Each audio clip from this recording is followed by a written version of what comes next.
Hey guys, welcome back to the channel in another video. It might look a little familiar because I'm filming this right after the little minute and a half video I just filmed of the update. I am going to be attempting to take off the heads so I can take them to a machine shop tomorrow. There is one 5-10 minutes away from my work, so I'm gonna be dropping those off after I get off, and hopefully they can fix the spark plug hole that's messed up. If not, I can just get a new pair of heads. 799s or 243s, same thing, but let's get into it. Let me uncover the motor and see if I can get them off. I was telling you guys, it's just the long block, bottom end, and heads. So I'm gonna be trying to get these off. Should be fairly easy. Open it up, get the ones inside, outer ones, and lift them up. Just take off little stuff like the intake, what is it? Steam ports, just the front one. The back ones aren't connected. And then I should be able to get them off. I am fighting a little bit with the light because half of it is working and the half that is working is pointing the other way. So it's a little hard to see, but I was able to focus, get the valve cover off. It was just 8mm bolts on top of that. And these are the ones that are under the intake. I leave 10, so I'm gonna get those off. Get the ones at the bottom. And we should be able, obviously get the rocker arms and everything else off. And let me get to that. I'm gonna get the push rods and rockers out of the passenger side. It's a good thing I am doing all this. I mean, I didn't want to do it anyways if I got a different 6.0, get a refresh with the heads and gaskets and everything, but all these were loose, and so it was just a good idea to do all this.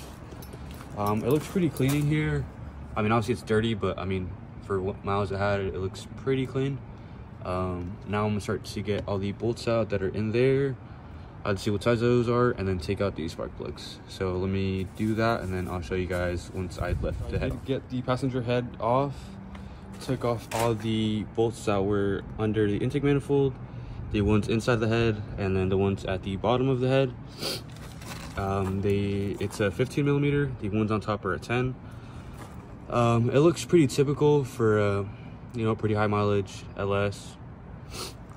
Pistons look fine, look over all of them. It's kind of hard to see right now because of how dark it is, and the lights aren't in the best position, but yeah, can't be mad. I mean, while I'm here, obviously get new head gaskets. I do plan on getting new lifter trays and lifters, just so that's not an issue either. And then the head itself looks pretty good.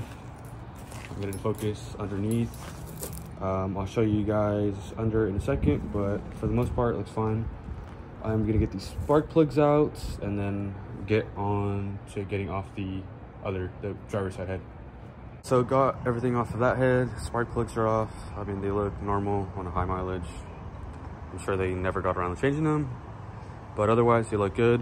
So now to get to the problematic one with the spark plug hole. So let me unwrap it a little bit more and organize all the bolts that I have over there and start taking the other side apart. It's kind of hard to see right now, but I just took the spark plug out of the driver's side. It's the third one from the front to back. It's the third one. I can't really get a light in there. I don't have one on me right now, but the threads are stripped and they're kind of coming off, so hopefully they can insert a new new threads or see what they can do, but hopefully they can fix it.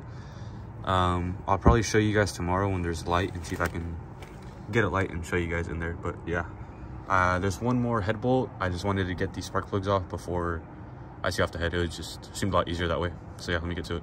So I got it off, showing you from a distance really fast. It looks, clean. They're really dark, obviously.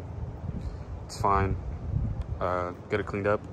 And I was looking at the spark plug hole that's messed up, and I'm like, oh damn, that shit is messed up. Something happened, okay, we'll see. Maybe I'll just have to get new heads. And then I start looking, and if you can see that, the valve is broken. So, and it's funny too, because guy I got the motor off of said, hey, there's a misfire. I think it's because of the spark plug, but if you see that, there's a fat chunk. I don't know, what could I compare that to? Fuck, I don't know, but there's that valve broken. So I'm gonna have to sleep on it and see if I want to get new valves put in. I just don't know if that's fixable. You can see that's regular one, and the other one that has pieces missing. And surprisingly, with the valve being broken like that, let me see if I can show you guys the cylinder was on, got the gasket off. It's hard to see, but there's actually no damage to the cylinder. It's this one right here. I just wiped it off with my finger, trying to see, get some of the grease off, and it's actually like perfect. So it's funny that he said that there was misfire, and you know, possibly could have been from that. I mean, who knows? He just bought the motor like that. I don't want to blame him and say he knew exactly, but that is a bummer. So we'll see. Maybe I'll get different heads. So with seeing that, I just don't know if I want to get the valves done or just get new heads. I am trying to be on a bit of a budget. It just depends how much the machine shop charges to redo the valves. But I'm sure I can find some heads, some used heads, and just get those resurfaced. I don't have to deal with that spark plug hole either, because I don't know if that's fixable. I just have to sleep on it, I guess, and figure that out. So I think that's going to be it for today's video. Again, if you're not subscribed, please subscribe. It'll help out the channel, help it grow. I am going to try and be more consistent and get more videos out. I'm just going to get everything wrapped up here, and that'll be it for today's video. Thanks for watching.